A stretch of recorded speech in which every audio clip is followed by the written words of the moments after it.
বগা দুগালৰ ৰং হেঙুলীয়া হৈ পৰে নকবি তেনেকৈ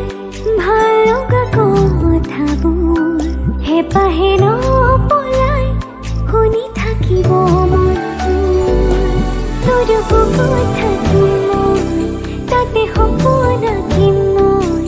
তোৰ সৈতে এখন ঘৰ এদিন সাজিম মই তোৰ বুকুত থাকিম মই তাতে সপোন